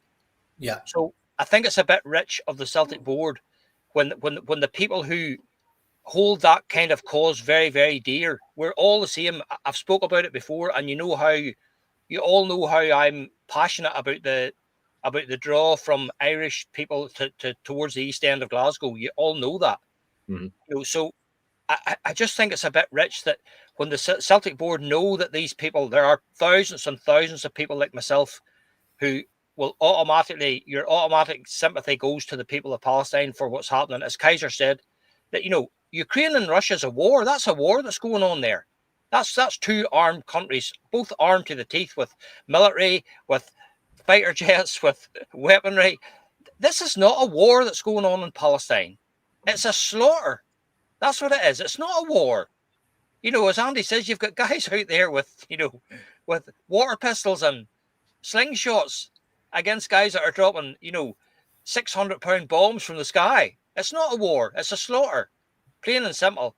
And as Andy said, I'm proud to stand tonight and say that I know exactly what side of history I will be on, and when we're judged, and we will be judged in the future, we'll be long gone. We'll be long gone. But our children and our grandchildren will have to come behind us, and they will have to answer questions as to why did people stand on the sidelines and do nothing, in the same way that questions were asked of people all over Europe when the Nazis were carrying out the Holocaust.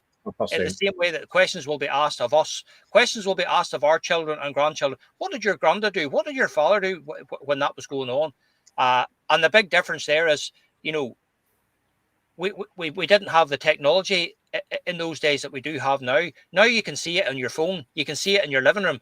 You can see it on your, every device that you have. You can see it, read about it in the newspapers. You know exactly what's happening. But unfortunately, we're in the situation, as everybody knows. As Andy said, it's the big hitters. It's the guys who control the oil. It's the guys who control the money that are at the back of all this. The usual suspects, the UK, the Americans. They're at the back of everything. And again, I'm not being anti-Semite or anything like that. I've nothing against the Jewish people in any way, shape, or form. Anybody's creed, one thing or another, but that's the biggest issue that they're facing. The Jewish sector all over the world is very, very powerful. It's a very, very powerful lobby, and they lobby some very, very powerful people. And that's why it's being allowed to go on. But please don't insult my intelligence or insult the intelligence of the average Celtic fan, and try to tell us something is not a genocide when we can quite clearly see that that's exactly what it is. It's just absolutely ridiculous. So Celtic again have shot themselves in the foot. Again, as Andy says, they've been very clever even in their wording. They're not going to punish them for the actual flying of the flag itself. It'll be for moving out of their place to fly the flag. That's what it'll be. But it's just shameful from the club, as I say, given that the very roots that we stand on, the seats that we sit on, are rooted in history. And as I say, we were born out of famine and oppression, and there's a famine and there's an oppression going on in Gaza and all over the West Bank and all over that part of the country. And as I say, I think it's just shameful from the Celtic board that they can't at least say, do you know what? We have a very large section of our support that actually support the Palestinian people. We're not murderers. We don't advocate murdering Israelis or Jews or anything else. But it's not right what's going on. Israel had every right to defend themselves, but this is not self-defense, Scott. Not by a long shot. Gentlemen, fucking hats off to you, man. Honest to God, like I was proper apprehensive. I'll be honest, I was apprehensive about that segment. But the three spoke so well. There's over 180 people watching us at the minute. If this is your first time watching this podcast, that's the sort of content that you get and the sort of opinions that you get from the heart for the three of you there, gentlemen. So absolutely outstanding. Thank you so much. I just want to say that. Sorry to interrupt. I just want to say that normally we don't get down this route. No, we don't say podcast, but I think something's got to be said. That eventually something's, we've all got our own personal views, and maybe this isn't a platform to do it, but something's got to be said. I'm not going to just sit here in silence. Yeah. No, it is. Andy put it in a group chat. Let's have a chat about this, and I was kind of like, "Oh Christ, is it a good idea?" And as you've seen there, it was a good idea. You can't sit back and watch these things continue, especially when it's affecting our own fans as well. Now, it's just for making a stand. It's a joke, So. Just brilliant, lads. Absolutely brilliant. Really love listening to you all there. That was fantastic. So, moving on, I've got a wee thing for the lads tonight. I was going to do it on Wednesday night, but we went over time quite a bit. So, we'll get a wee bash tonight. I'm wanting everybody to pick where you think all of these sides are going to finish this season. Sorry, I put up the wrong one there. So, yeah, Aberdeen, Celtic, Dundee United, Falkirk, Hearts, Hibernian, Kilmarnock, Livingston, Motherwell, Rangers and St Mirren. Where do you think they're going to finish in the Premiership table this season? That was obviously how the Premier League finished last season, with the mighty Celtic winning the league, obviously, followed by Rangers, Hibs, Dundee United, Aberdeen, so on and so forth. So I'm just going to go around the panel. The majority wins. If it's three separate answers I get, then we will go to the majority of the guys in the comment section. So we'll just do it team by team. Paddy, I'll come to you first. Where do you think Aberdeen are going to finish this season? As you can see, they finished 5th last season. They had a great start to the season and kept us going till about Christmas. And then, like Celtic, after the Champions League, they sort of fell off a cliff, didn't they, mate? So Aberdeen this season, mate, where are you putting them? I think the Dons will bounce back this season, Scott. I honestly do. I think they'll be buoyed by the Scottish Cup success against Celtic at the last day of the season. We said it before: success breeds success, and a good lot of those Aberdeen players, that was the first time they've experienced, winning a trophy. And that does make a huge difference in terms of confidence and, and players strutting their stuff type of thing. So, but I do think it'll be a battle for them. I have my other reasons for it, which we'll go into, but I'm going to go for, I see Aberdeen going one better this season. They were pipped at the post at the very last, but I see Aberdeen finishing in 4th place this season. Okay. Kaiser? Yeah, I mean, I was along the same lines of thinking. I thought they would maintain and finish 5th again. I just put a wee list down there as you had it on display, like no the one with the points for this year, the one, the blank one. I just took a wee list down, like just the initials where I thought they were going to finish. But yeah, I think Aberdeen will finish 5th again, my man. Okay, so Andy, we have a 4th and we have a 5th. Are you agreeing with any of the lads, or is it going to go to the panel, the guys in the chat? I'm just stunned that Kaiser's got a pen and no a paintbrush. He's been shopping, mate. Paintbrush, man, I've got it all. I've went for Aberdeen in 5th place. That's who I've went for. Yep. Right, no bother, mate. So Aberdeen have been predicted to finish in 5th by the guys on the podcast. So up next is pretty obvious, but let's have a chat about it anyway. The mighty Celtic. Paddy. I think that's an easy one, Scott, and it's not being overly confident or whatever, because I think there's still a bit of longevity in this transfer window. I do anticipate that the board will get their act together and they will get Brendan on another contract, and they will get him at least another 2 or 3 quality players to come in. And Rangers have shown signs of looking promising in terms of the players that they signed, but we're just going to be too strong, Scott, over the course of the season. As we said before, the league's a marathon. It's not a sprint. It's the grind from late July, early August, right through until the middle of May next year. And you've to encompass the winter time, heavy pitches, European football, cup competitions, all the rest of it. We will just be too strong. And I see Celtic being champions, and I feel we will be champions by at least 10 points. Kaiser, I actually wrote it in this afternoon because I knew we were gone. But I mean, give us your thoughts, mate. Where are the mighty Celtic finishing this season? Paddy, spot on. Champions again. Ole, mate. By far and away, I think we'll be about 15 points clear. I think by this first game at Ibrox, we'll already be 3 points clear.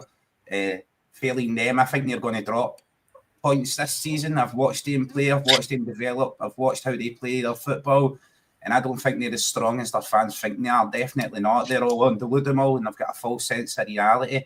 But I'm going to leave where I'm thinking they're going to finish until we get onto them. But for me, mate, champions again, Celtic all the way, first spot. Okay, Andy, we respect your opinion, sir. We do have a majority. However, where are you thinking the Celtic are going to finish this season, mate? Obviously, first. When it comes to Rangers, obviously the takeover and all this push that you keep going on about.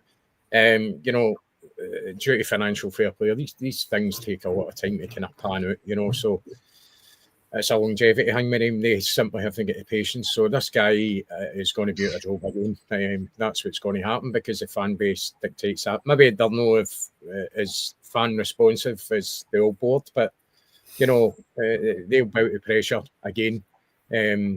Because I don't think their squad is better than ours. Their first team isn't better than ours. And listen, we do need to improve, but we're still better. We've got a team full of winners, still plenty of winners in there, know what it's like to win a trophy, win a league, and the longevity involved in a league campaign. So Celtic are definitely in first place. And just when it comes to that, more, but I know we're going to talk about them in a wee bit, but it used to be the hope that killed them. It's now the expectation that's going to kill them. So they've went up a level.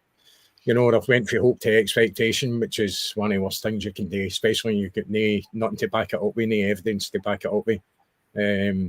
So I'm very confident Celtic are going to win the league. Easy.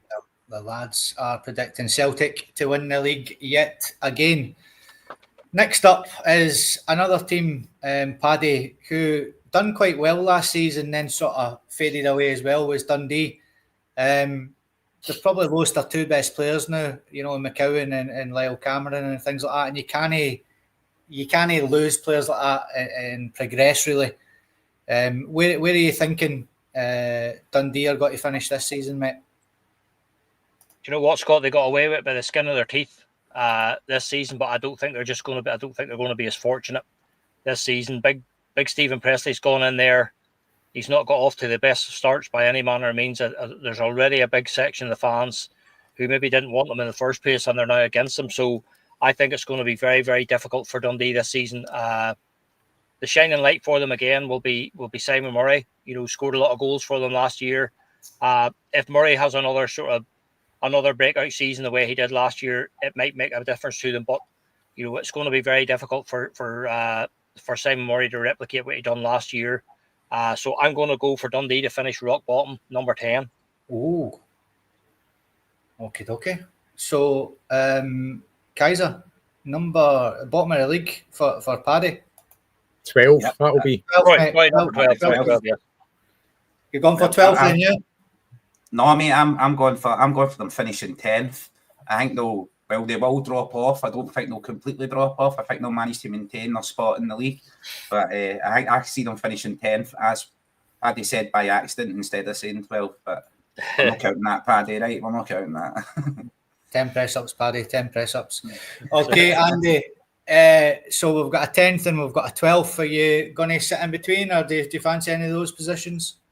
With Kaiser, 10th. I went for Dundee just simply because Same I've again. got another two teams that I think are worse than them. There's one in particular, and I bet you can guess who is going to be rock bottom, but we'll get back into that. Who do you want to be rock bottom, Andy? I wonder who that's going to be, Andy. I wonder who that's going to be. So Dundee have slipped into 10th position. The lads have had their say, and they think that Dundee are going to finish in the same position that they ended up in last season by the scrape of their teeth, as our Paddy said.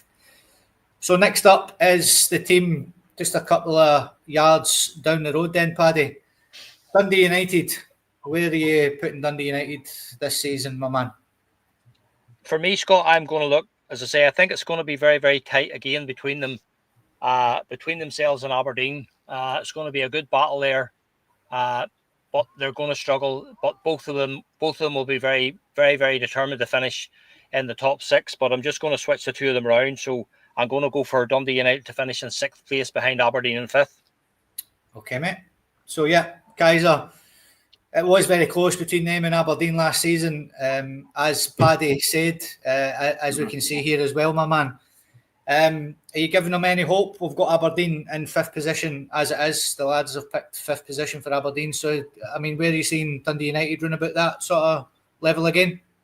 Yeah, mate, 7th. I've actually got them wrote down as I seen Dundee United finishing about 7th this year. And I see Andy smiling there. He's like, this man's reading my mind. It's a pen, Andy. It's a pen. Get us Bluetooth Yeah, thing going on. Sit next to each other, like exchange stuff. Magic pen. I think they'll finish 7th, my man. Sorry, just to hit the name on the head there. They did perform well last season, and I think they've retained most of their squad. But I just don't see them. I think other teams in the league have improved while they've maintained. So I can see them finishing 7th. Okay, mate. So, Andy, you've got the deciding vote again, mate. Are you with Kaiser yet again? You're looking at his shoulder and copying his notes? I promise I haven't been cheating. I've went for 7th for Dundee United as well. Aye. Right. No bother, mate. So Dundee United are in 7th position. Okay. Who's next? Let's have a wee look. So it's now Falkirk, Paddy. So Falkirk, they have came up from the Championship, obviously. How do you see them getting on, mate, in their maiden season back in the top tier? Scotty, I actually think Falkirk will be I think they'll be a wee surprise package for quite a few people.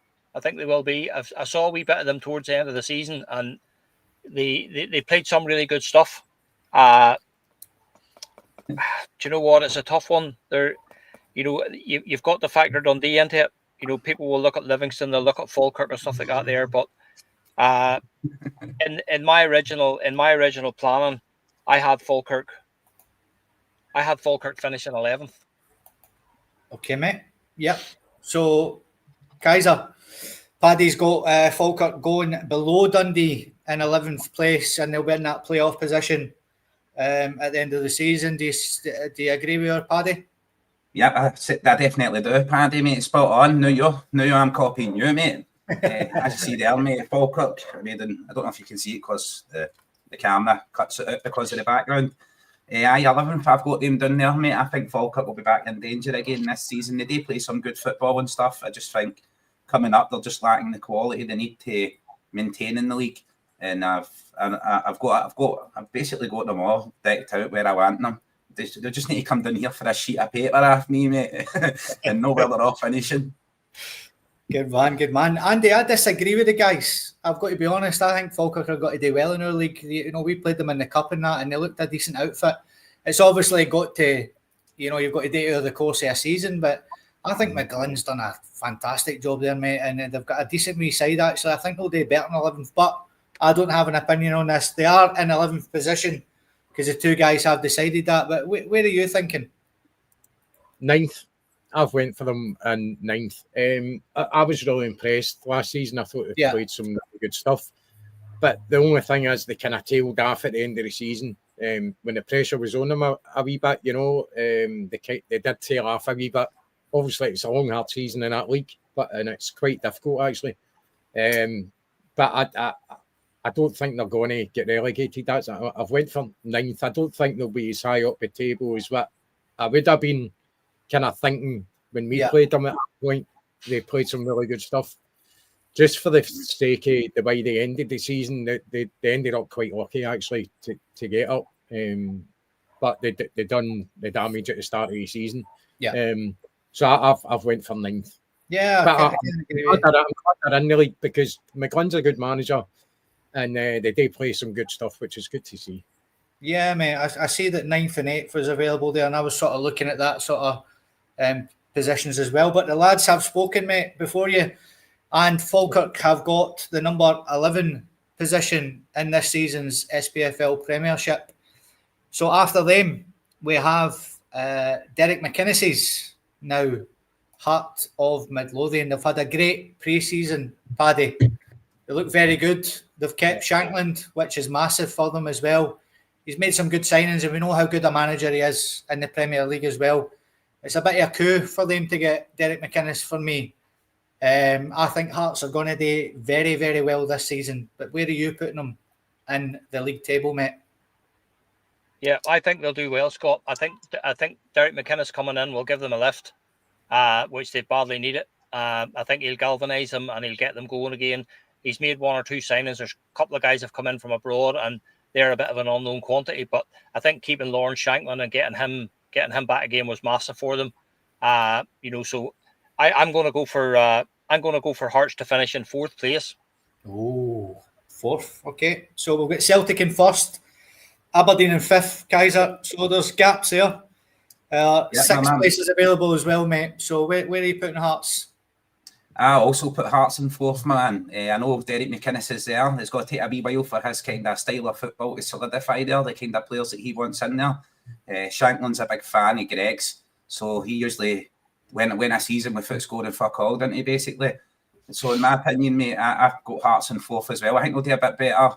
Shankland and that'll do a bit better this year, but I think this rotten mob over here at the side of the city turned his heat last year, and that had a bit of a detrimental effect to his game. But I've got them down for 4th, my man. Okay, mate. So again, Andy, the lads have spoken. Hearts have the number 4 position in the league. Any thoughts on where you thought they would sort of finish this season? I've went for them to finish 3rd. I think they've obviously taken a bit of investment. They seem to have their heat screwed on. I can't stand Hearts, by the way. They're up there with the Huns for me. Absolute cesspit of a stadium, I know, when you go and visit it. The bile they come out with, so I can't stand them. But it's my opinion, I think they're going to finish 3rd. And incidentally, when you're talking about Shankland, the reason why he's still there is because nobody wanted him, because he was pushed last season. So that's the only reason he's still there. It's not that he wanted to be there. Nobody else wanted him. But I still think they're going to finish 3rd.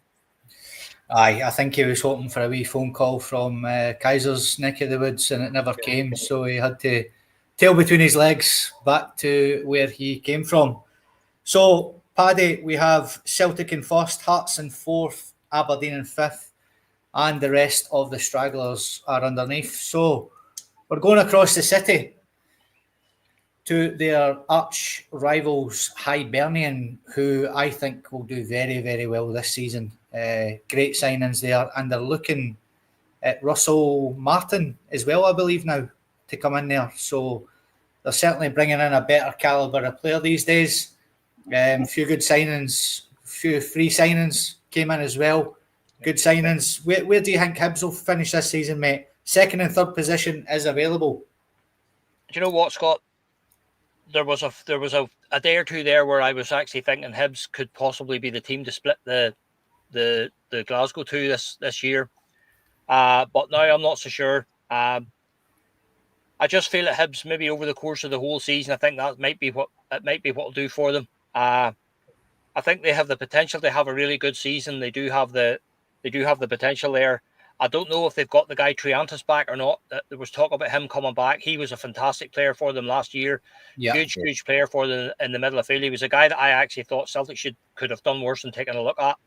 But I think, just with the squad size and the fact that the season stretches out so long, I'm gonna go for Hibs to finish in third place. Okay, mate. Kaiser? No, mate, I'm going to go for the High Bees to finish in second place. I've got a wee affinity for them as well. My missus, her father was a Hibs fan. Sunshine on Leaf and all that. I love their song. I love the fact that it's only their song as well. It's one of the greatest things in world football when your club's got its own song, and such a fantastic song as well. Yeah. So I can see there'll be a bit of a sunshine on Leaf this year, and I see Hibs finishing second, my man. Okay, Andy, you have the deciding vote. There's second, third, or sixth place available for the High Bees. Where are you putting them? I'm not copying Kaiser again, but second place for Hibs for me. Hibs have been a major underachiever, right? Just need an Andy and he's a kiss. The good thing No tongues. The fact David Gray, they stood behind him, and backed him, and it paid dividends. He got them playing some really good stuff, and I think they're going to kick on this season. It's something I've never really believed about Hibs, because they always underachieve. They've always had kind of half decent players, but they don't quite hit the kind of pinnacle. I fancy Hibs to get second place, and I'm not just doing it out of badness, but I really do. I think there's a good quality of player in the league this season. Some good teams. So Hibs for second for me. Hibs get the second place in the league, Paddy. So let's move on, sir. Next up after Hibernian is the Kelly boys from Ayrshire. Let's have a look where Kelly finished last season, my good man. They finished, as you can see, in 9th position. So there is 6th, 8th, 9th and 12th available down the bottom there, Paddy. Who's it you're going for, sir, and why? I'm gonna give Kilmarnock back. Kilmarnock to move up one spot and finish in 8th again. I don't know that there's been much change around there. The losing Derek McInnes was obviously a blow for them, but they will probably regroup. They've done very well there, but from the days of Kilmarnock really battling to be in the top 6, I see them now. I think they will drop down into that bottom 6 now and be. I don't see them being relegation battlers, but I don't see them really challenging too much for the top 6. So I'm going to slot Kilmarnock into 8th place. Okay, mate. So Kaiser, like I said, my man, we've got 6th, 8th, 9th, and 12th available down the sort of bottom half of the league. Where are you putting Kelly? I'm putting Kelly in 8th, my man. I think they'll go one better than last year. I think they finished 9th last year. And Motherwell were 8th. I think Motherwell will lose out on Lennon Miller. I think he'll move on, and I think that will see those two basically swap places. Kelly going up to 8th and Motherwell dropping down to 9th. Okay, no worries, mate. So 8th position for Kelly, the lads are saying. Andy, agree or disagree? Disagree. I've got them in 11th. That's where I've put them. I don't fancy Kelly at all, to be honest with you. So that's where I've put them, 11th place. Right. So Falkirk are in 11th at the minute. There was 12 available, but yep, the lads have picked, and it is number 8. So number 8 they get. Next up, ladies and gentlemen, is Andy's favourite team, I believe he's tops at the post and it's arriving tomorrow. He was telling us in the green room there. Paddy, we know where Andy's putting David Martindale, his side, but let's save the best for last. Paddy, where are you putting Livingston and why? Well, as you know, I was tempted to put Dundee right at the rock bottom, but I've since changed my mind. So I'm afraid for Livy. I really do fear for Livy coming up. I just don't think they have the quality of Falkirk, and that's why I thought that Falkirk would be that bit ahead of them. So for me, I just think Livingston it's going to be a real struggle for them this year. And I'd be delighted if that's the case. I'll be absolutely delighted as well. So I'm going to go for Livingston to finish in 12th spot. Andy's rubbing off on our Paddy there, Kaiser, by the looks of things. where are you putting Livingston, mate? He's clearly been rubbing off on me as well, as dirty as it sounds on this podcast, my man. But I'm putting them in 12th as well. Send them in their cussed carpet straight back down. I think the end of this year is the end of artificial surfaces in the Premiership. So I'd see them getting straight back down, my man. So, Andy, we've got third position. We've got where are you putting Livingston, mate, and why? Absolutely rock bottom. Position 13, if there was one, that's where Bowling League. a manager that I actually can't stand in a club that just doesn't belong in the top league. I keep shouting on about it, but it's an embarrassment. It really is an embarrassment that a team like that are playing in our top league. Anyway, they don't belong anywhere near the Premier League. So fingers crossed that's where they're going to end up and never to be seen again, hopefully. I was absolutely devastated when they came back up. Devastated. We know. I'm going to get a wee doll made up. I might get 20 Katie's old baby dolls, and I'm going to draw Martindale's face on it, and that's going to be my voodoo doll for the season. I will be hickory pokery on that to make sure that they never come back into this league again. It's getting ridiculous doing that. I should have just wrote Celtic and Livingston in top and bottom position before I even started. But I knew where that one was gone. So, Paddy, we have got position 3, position 6, and position 9 available, sir. And next up is Motherwell. Yeah, again, an easy one for me, Scott. And I think it's just because of the teams that are going to be around them. I see Motherwell having a very similar campaign to they had last year. Obviously, if they lose Lennon Miller, it'll be a major blow for them. But maybe if they get decent money, they might be able to bring one or two guys in before the window closes. So I'm going to go for Motherwell to finish in 9th position. Okay, Kaiser, do you agree with Paddy? Yeah, mate. I already said that. Sorry, I gave it away a wee bit earlier there, saying that Kilmarnock and Motherwell would flip-flop sides. Going into 9th for Motherwell, Kilmarnock finishing 8th, mate. That's the way I see if chips falling there. Okay, pal. So Motherwell have got position number 9. Fully stacked, Andy. Agree with the lads? One position above I went for 8th for Motherwell. I actually don't mind Motherwell. I think they give youth a chance, which you want in the Scottish game, is especially when it comes to the national team. Try to kind of bleed these players through. Whether they keep a holiday, Miller is another story. A big miss for them, but I'm pretty sure that they've got a good youth academy. So I'm pretty sure they have got other players there they can bring in. So I've went for 8th. Okay, so Motherwell get the number 9 position on the 4-Leaf Clover podcast. Paddy, there is position number 3 and position number 6 left. And next up is the Rangers.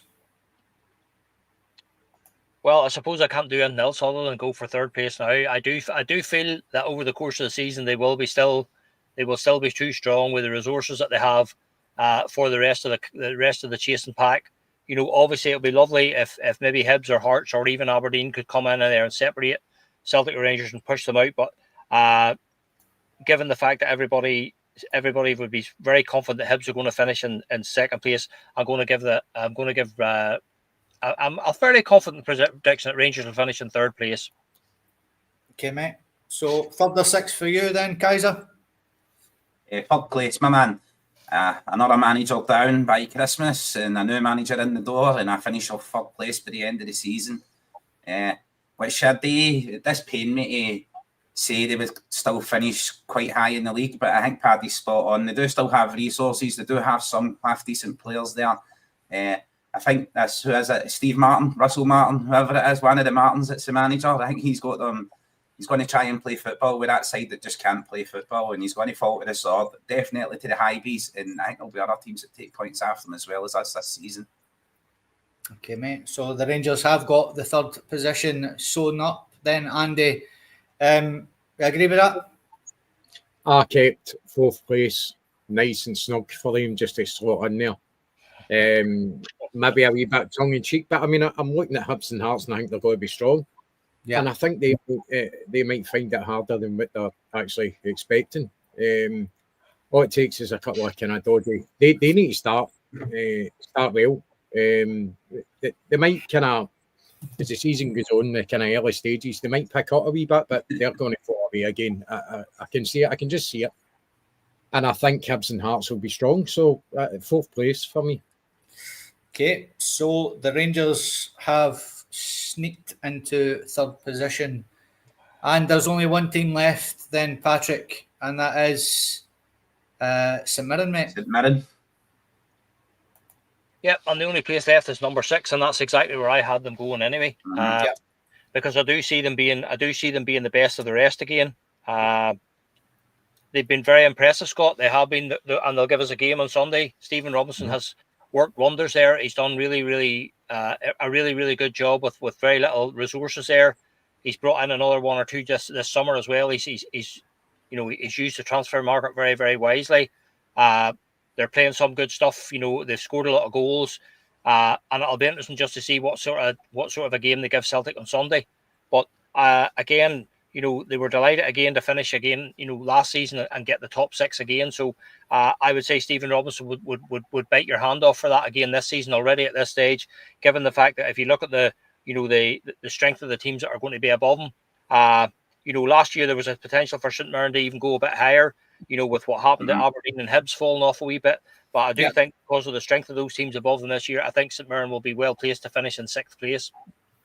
Okay, mate, bang on. So only 6th place is available, Kaiser, but would you have had them anywhere else?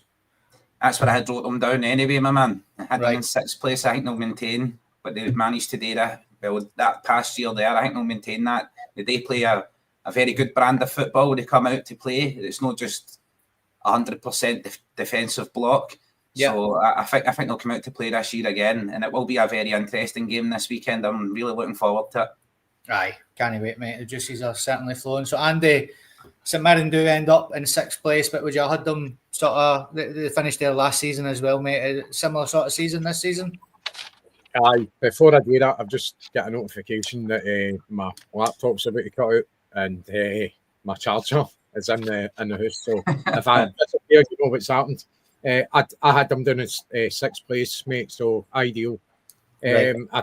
It could be a tough game on Sunday. Robinson's a good manager, he's highly thought of. Even Brendan spoke about him as well. They're a half decent team, so I went for 6th place for St Mirren. Okay, mate. So Andy, if you go and get your charger now, I'll just go through the league table quickly, mate. All right, so that you don't cut out. So basically, ladies and gentlemen, what we've got is the prediction from the guys on the panel at the 4 Leaf Clover podcast. So Celtic to win the league, Hibs to finish 2nd, Rangers to finish 3rd, Hearts to finish 4th, Aberdeen to finish 5th, St Mirren to finish 6th, Dundee United to finish 7th, Kilmarnock to get 8th place, Motherwell to get 9th, Dundee to get 10th, Falkirk to get 11th, and Andy's favourite team, Livingston, to get 12th. So what we'll do is we will have a look back at that at the end of the season and see how the lads got on with their predictions. So moving on then, ladies and gentlemen, there is some fixtures. The last thing we're going to speak about tonight is there is some fixtures this weekend, finally. So let's go through the SPFL fixtures that are happening this weekend in the Premier League. So on Saturday, Kilmarnock take on Livingston. That's the game, the inaugural game that is going to kick off the season at 3 o'clock. Then at Firth Park, Motherwell take on the Rangers live on Sky. After that, on Sunday, Falkirk take on Dundee United, again live on Sky. Dundee take on Hibernian.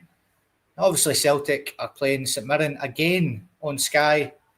And Heart of Midlothian on Monday take on Aberdeen yet again live on Sky. So Sky doing us all a good turn by the looks of things this season for a change. They've sort of neglected the Scottish game for years, but we don't give a shit about the rest of the games. We're just here to talk about one of them, and that is Celtic versus St Mirren. Gentlemen, give me your predicted starting lineups and give me your prediction for the game and the score. Paddy, I shall come to you first, sir. I think it'll be a cracking game, Scott. I honestly do.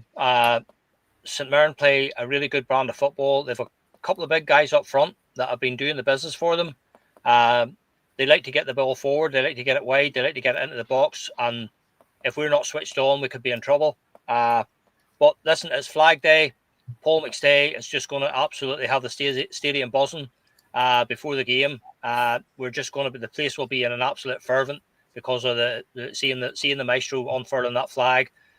So it's up to us, and Brendan will want Celtic to come out and put a marker down from day one. You know, we can talk till we're blue in the face about the transfer window, but listen, the talk about players who are here, not here. The only thing that will matter on Sunday are the players that are here. We'll deal with that after the game, but we have more than enough in the tank to see off St Mirren. So what I want to see on Sunday is Celtic come out, give us a really good performance, get 3 points, good positive display, no injuries. So I'm going to go for a starting lineup of Kasper Schmeichel in goal. My back four is going to be Alistair Johnson. Two centre halves will be Austin Trusty and Liam Scales, and left back will be KT. My three midfielders will be Callum McGregor, Arne Engels, and Rio Hatate. And up front, we're going to have Yang on the right, Adam Ida through the middle, and Dyson Maida on the left. And I'm going to go for a reasonably comfortable 3-0 victory for Celtic. The goal scorers are going to be Adam Ida, Dyson Maida, and my man Arne Engels.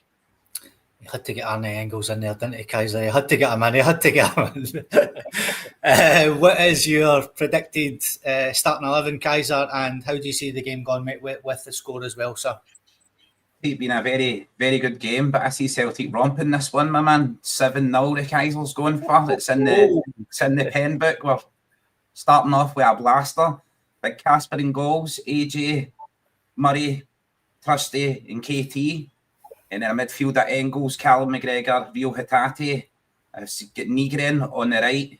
Big Adam Ida up front and Maeda on the left. Ooh.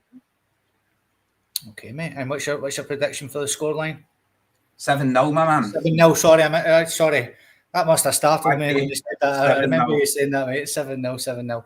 Aye, I wondered where Nygren was there, Andy, in Paddy's lineup, but he's not going to drop Arne Engels, is he? Oh, no. But are you going to drop Arne Engels for Nygren, or do you squeeze him in? Nygren has to prove himself yet.